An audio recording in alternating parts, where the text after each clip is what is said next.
News 81కు స్వాగతం. బ్రహ్మశ్రీ తిగుల విశ్వశర్మ ప్రవచనాలు. జైత్యాల జిల్లా కేంద్రంలో గల రాంబజార్లోని ప్రముఖ వ్యాపారవేత్త భువనగిరి వెంకటేశం అంజమ్మ పుణ్య దంపతుల గృహంలో ప్రముఖ వేద పండితులు, పురాణ బ్రహ్మ బిరుదాంకితులు బ్రహ్మశ్రీ సభాపతి తిగుల విశ్వశర్మ గారిచే అంగరంగ వైభవంగా అష్టాదశ పురాణ వైభవ సారాంశం ప్రవచన కార్యక్రమం గత 9 రోజులుగా జరిగింది. ఈరోజు సాయంత్రం కళ్యాణంతో ముగుస్తుందని నిర్వాహకులు తెలిపారు. ఈరోజు ప్రముఖ జ్యోతిష వాస్తు పౌరాణిక వేద పండితులు శ్రీమాన్ నంబి వేణుగోపాచార్య కౌశిక గారు ముఖ్య అతిథిగా హాజరై సనాతన వైదిక ధర్మాన్ని కాపాడుకోవాలని, పురాణ వాంగ్మయాన్ని జనులు విడిచిపెట్టకుండా వ్యాసుడు చెప్పిన ధర్మ మార్గంలో అందరు నడవాలని, ధర్మాన్ని పాటించాలని, దానివల్ల ధర్మం మనల్ని కాపాడుతుందని, చేసిన పాపాలు దూరమై ఆయురారోగ్యం ఐశ్వర్యం కలుగుతుందని, శాంతి చేకూరుతుందని వ్యాఖ్యానించారు. కార్యక్రమంలో భువనగిరి పరివారం, సామాజిక కార్యకర్త తోట రామచంద్రం తదితరులు పాల్గొన్నారు.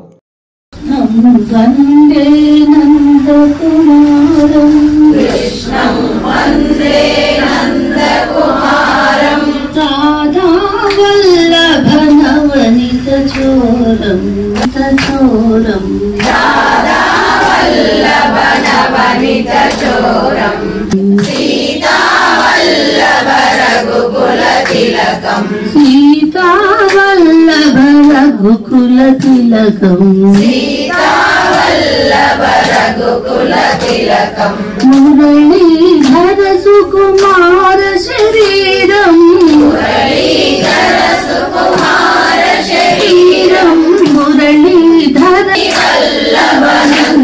కిశోరం కృష్ణం వందే నందకుమారం రాధా వల్లభ నవనిత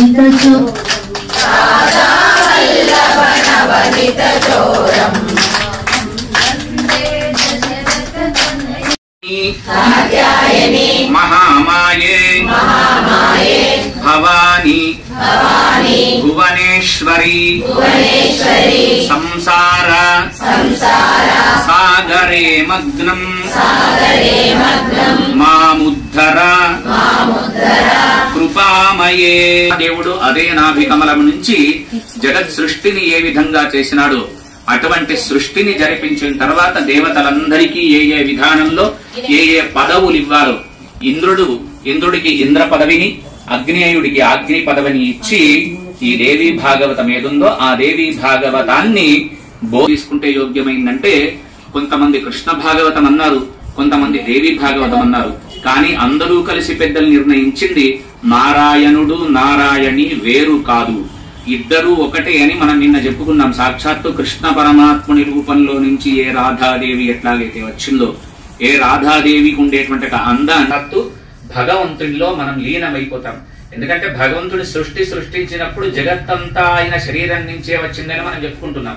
మరి జగత్తంతా ఆయన సృష్టిలోనే ఉన్నప్పుడు మనల్ని కూడా ఆయనలో కలుపుకోవాలనే భావన ఆయనకున్నప్పుడు, ఒక తండ్రి ఇంట్లో సంపాదించుకొని కుటుంబం అంతా కూడా భోజనం పెడుతున్నాడు, పెట్టి మరుగా పంపి మన మనస్సు అంతఃకరణ శుద్ధి చేసుకోవాలని చెప్తే మనకు సమయము లేక, మనస్సు లేక వేరే వాటి పైన మమకారం పెట్టుకొని అహంకారాన్ని మనలో ఉంచుకొని భగవన్ మార్గాన్ని తప్పి మనం వేరే మార్గంలో నడుస్తున్నాం. అటువంటి వాళ్లను తన మార్గం వైపు నింపుకోవాలి అంటే ఆయనకు ఒక వస్తువుగా దేవి భాగవతంలో ఉండేటువంటి అమ్మవారి వైభవంలో ఎంతో మంది రాక్షసులను కౌశికీ రూపంగా ఒకసారి అమ్మవారు అవతారాన్ని ఎత్తింది, శాకంబరిగా అవతారాన్ని ఎత్తింది. ఆమెనే ప్రకృతి స్వరూపంగా మారి దుర్గాగా, రాధగా మారి, మానసాదేవిగా ఆయా రూపాలలో అవతరించి ఒక్కొక్క రాక్షసుని తుడమార్చి చివరికి లోకాన్ని కాపాడినటువంటి ఒక దివ్యమైన చరిత దేవి భాగవతం. అటువంటి భాగవతం 9 రోజులు చెప్పినా మనకు అయిపోలేదు ఒకనాడు. ఈనాడైతే సుమారు అరగంటలోనే ఈ దేవి భాగవతం, దానిలో ఉండేటువంటి ఒక మచ్చుతునకం ఒకటి, ఎందుకంటే క్రమం ఒకటి వస్తుంది, ధర్మాలు వస్తాయి, రాజుల యొక్క చరిత్ర వస్తుంది. ఏ రాజుల చరిత్రలో ఏ రాజు ఏవి పుణ్యకార్యం చేసి ఉంటే అటువంటి ధర్మము దక్కిందో, అటువంటి ధర్మపాలన జరిగిందో, ఆ ధర్మపాలన వివరించడానికి వ్యాసుడు చేసినటువంటి ఒక కంకణం కట్టుకొని మనలాంటి వాళ్ళందరినీ ధర్మ మార్గం వైపు నిలుపాలనేటువంటి ఒక అద్భుతమైనటువంటి ఒక వేదాన్ని, ఆ వేదంలో మనందరికీ తట్టుకునేటువంటి ఒక శక్తి లేదని, అందరము ఆ వేద ధర్మాలను పాటించలేమని అలుగా విభజించి మనందరినీ ధర్మ మార్గం వైపు తిప్పడానికి ఆయన చేసినటువంటి ఒక సంవిధానం ఏదుందో అదే ఈ 18 పురాణాల రచనకు ప్రధానమైనటువంటి ఒక కారణం. కనుక ఈనాడు మనందరము గురువుగా భావించేటువంటి ఒక గురువర్యులు ఈనాడు ఇక్కడ కూర్చోవడానికి ప్రధానమైన కారణం వారిచ్చినటువంటి ఒక ధైర్యమే. చెప్పగలుగుతావు అని ప్రోత్సహించి మొట్టమొదటిసారి వ్యాసపీఠం మీద కూర్చోపెట్టిన మా తండ్రి సమానమైన గురువులు వేణుగోపాలాచార్య స్వామి వారి యొక్క దివ్య చరణాద్యములకు శతధ సహస్రద వందనాలు తెలుపుతూ ఈనాటి ఈ దేవి భాగవతంలో ఉండే మణి తునకను మనం విన్నాం. సాయంకాలం పూట మళ్ళీ 4 గంటలకి ప్రారంభం చేసుకుని ఇంకొక 2, 3 ఉన్నాయి మనకు పురాణాలు, వాటిల్లో ఉండేటువంటి మత్స్య తునకలను విని వీటన్నింటికీ ప్రధానమైనటువంటి ఆరాధ్య దైవం ఏదుందో ఆ దైవాన్ని ఆలయం నుంచి మనకు తీసుకొని ఇంట్లో పెట్టినారు. అందరూ వెళ్తున్నారు ఎక్కడికి? కుంభమేళకు. ఆ కుంభమేళ అంతా ఇక్కడ ఈ 18 పురాణాల్లో ఈ కుంభంలోనే ఉంది. ఆ కుంభంలోని జలం ఏదుందో అందరం మనం ప్రోక్షణ చేసుకొని పునీతులమై, అంటే సనాతన ధర్మం ఎంత ఉందనేది ఈనాడు కూడా మనకు కనిపిస్తుంది. మనం వెళ్ళకపోయినా వెళ్ళిన వాళ్ళందరినీ మనం ఒక్కసారి మన ముఖ చిత్రంలో చూస్తే, టీవీలో చూస్తే ఈనాడు సనాతన వైదిక ధర్మం పోతుంది అన్న కాలంలో కేవలం ఒకే ఒక్క రోజు మన ధర్మాన్ని కాపాడడం కోసం జనులందరూ స్నానం చేసిన సంఖ్య 2,50,00,000 మంది ఒకే రోజు స్నానం చేసినారట. అటువంటి సనాతన ధర్మంలో మనమున్నాం. ఆ ధర్మభూమిలో ఒక భగవద్ రామానుజులు పుట్టినటువంటి భారతదేశంలో మనం పుట్టినాం. ఒక శంకర భగవత్పాదులు పుట్టినటువంటి దేశంలో మనం పుట్టినాం. భారతదేశ అని చెప్పుకున్నాం. అక్కడ పుట్టి పెరిగి ఇటువంటి స్థితి మనకు కలిగించినటువంటి పరమాత్ముని యొక్క రుణం తీర్చుకోవాలి అంటే వ్యాసుడు చెప్పిన 100 ధర్మాలలో ఒక ధర్మాన్నైనా మనం పట్టుకొని ఆ ధర్మాన్ని నిలిపే ప్రయత్నం మనందరము చేయాలి. అటువంటి శక్తిని, అటువంటి యుక్తిని, అటువంటి మేధాను పరమాత్మ మనందరికీ ఇవ్వాలని ప్రార్థన చేస్తూ స్వస్తి ప్రజాభ్యః పరిపాలయంతాం న్యాయేన మార్గేణ మహిం మహేష గోబ్రాహ్మణేభ్యః శుభమస్తు నిత్యం లోకాః సమస్తాః సుఖినో భవంతు.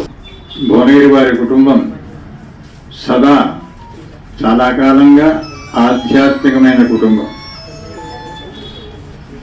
వాళ్ళు చక్కని ఏదో భగవద్ విషయాన్ని వినడం కానీ, అవకాశం ఉన్నంతలో దాన ధర్మాలు చేయడం కానీ, మంచి కార్యక్రమాల్లో పాల్గొనడం కానీ వాళ్ళ యొక్క వంశానుగతంగా వస్తున్నటువంటి యొక్క పరమ పవిత్రమైన కుటుంబం.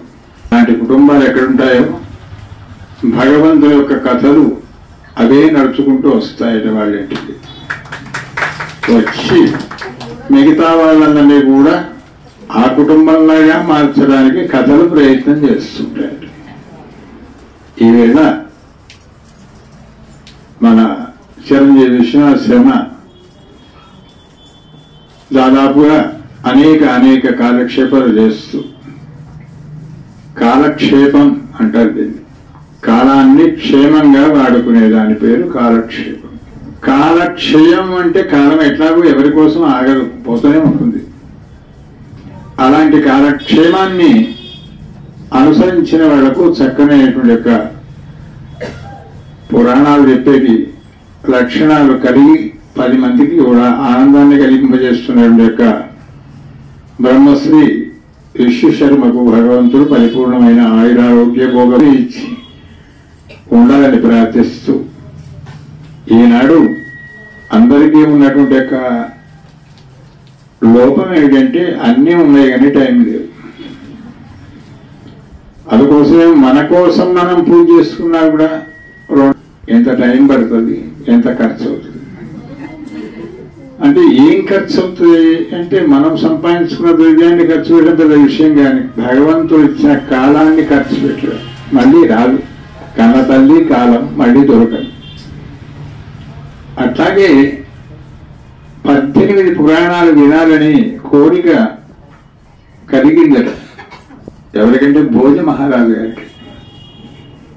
మహాకవి కాళిదాసును ప్రశ్నించాడు, రాజ్య పరిపాలనతోని, రాజ్య విస్తరణతోని ప్రజా పాలనతోనే సతమతం అయిపోతున్నాను, కానీ మనసు ఉంది.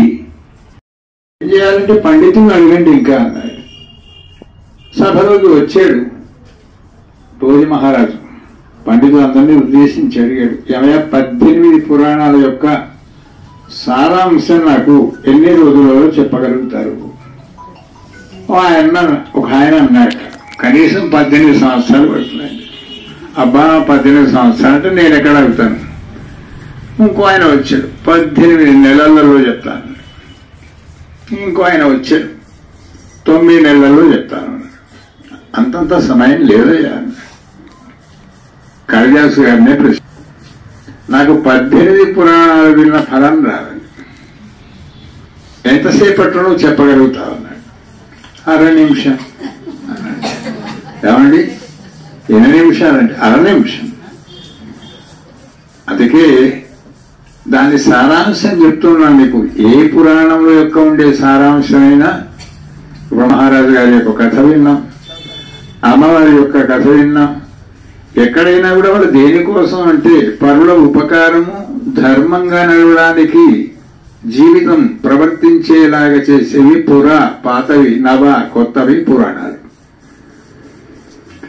మరి చెప్పవయ్యా నువ్వు అంటే శ్లోకం వా, అర్ధశ్లోకం వా, పాదం వా, అర్ధపాదం వా అన్నాడు. భోజరాజా, ఓ శ్లోకంలో చెప్పానా? నీకు అంత టైం లేకపోతే సగం శ్లోకంలో చెప్పానా? టైం లేకపోతే పాదంలో చెప్పానా? అది కూడా లేకపోతే సగం పాదంలో చెప్పానా అన్నాడు. ఇది చెప్పబోయా అన్నాడు. ఏమి లేదు, పరోపకారాయ పుణ్యాయ పాపాయ పరపీడనం. పరులకు ఉపకారం చేస్తే పుణ్యం శాంతి, అది మరో రకంగా చేస్తే అది దోషం. ఇదేనా 18 పురాణాల సారాంశం అన్నట. ఏ పురాణం చెప్పినా కూడా మనం ఎక్కడికి వచ్చామంటే ఆడుకునే గ్రౌండ్కి వచ్చాను. ఇక్కడికి రకరకాల ఆటలు ఆడాం. ఒకే రకమైన ఆట జీవితం అంతా ఆడమండి. చిన్నప్పుడు కబడ్డీ లాంటివి, టొక్కాలు లాంటివి, క్రికెట్ లాంటివి ఆడాం. ఆడితే ఏమైపోయింది, 50 ఏళ్ళు దాటిన తర్వాత ఆడుతారండి మళ్ళీ అంటే ఆడమండి. మరి ఏం చేస్తారు? చూస్తాం. అందుకే మధ్యలో చేస్తాం, మళ్ళీ ముసల్తనంలో చూస్తాం. మరి ఉరికే ఆటలు అయిపోయిన తర్వాత భగవంతుడు ఏం చేశాడు అంటే కూర్చుండే ఆటలు ఆడుకోండి. అది క్యారమ్ బోర్డు లాంటిదో, చెస్ లాంటిదో. అది కూడా చేత కాదండి, చేతుల్లో ఇవ్వడం లేదు. అయితే అన్ని ఆటల కంటే గొప్ప ఆట ఉంది ఒకటి. ఎంత ఆ మాటలేవో చక్కని మాట్లాడుకోండి. ఇదే చెప్పింది పురాణాలలో. చక్కగా ఇది పుణ్యస్థలం ఉంటేనే పుణ్యకథలు వినేటువంటి అవకాశం ఉంటుంది. కనుక ఈ స్థలానికి పుణ్యం ఉండాలి. పుణ్యం విన్నవాళ్ళ కన్నవాళ్ల పుణ్యం, వాళ్లను కన్నవాళ్ల పుణ్యం, పరంపరగా పుణ్య పరంపర అంటుంది. అది జరిగితే ఈ జీవితానికి ఆటలలో 2 రకాలు. ఆట ముగించినా మన ఇంటికి వెళ్ళిపోవాలి. మన ఇల్లు ఎక్కడుందో అందరికి తెలుసు. తెలిసకుండా మనమే అవుట్ అయిపోయామనుకో వెళ్ళిపోవాలి. అందుకోసం ఆడుకునే ఆటకు చివరి గ్రౌండ్ ఏదంటే మానవ జన్మ. ఈ జన్మను సార్థకం చేసుకోవడానికి వ్యాస భగవానుడు పాపం ఆయన్నే రాయగలిగాడు. ఎందరు ఋషులు లేరంటే పురాణాలు రాయాలి. కానీ ఎవరైతే వేద విభాగం చేసి వేదంలో ఉండి ఎండి జ్ఞానాన్ని సముపార్జన చేసుకున్నారో వాళ్ళు మాత్రం రాస్తే అందంగా ఉంటుందనేటువంటి భగవత్ ప్రేరణ చేత భగవద్ అవతారమే వ్యాసాయ విష్ణురూపాయ, వ్యాసరూపాయ విష్ణు. మనం చేయాల్సింది కేవలం ఏమిటంటే శ్రమ చెప్పేవాళ్ళకే కానీ వినేవాళ్ళకు ఏ శ్రమ లేదు.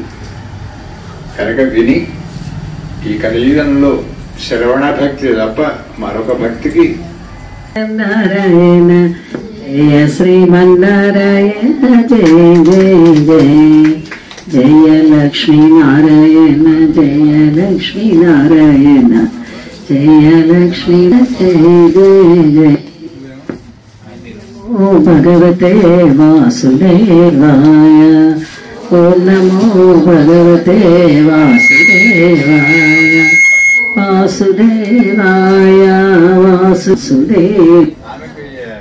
ఓం నమో భగవతే వాసుదేవాయ. ఓం నమో భగవతే వాసుదేవాయ.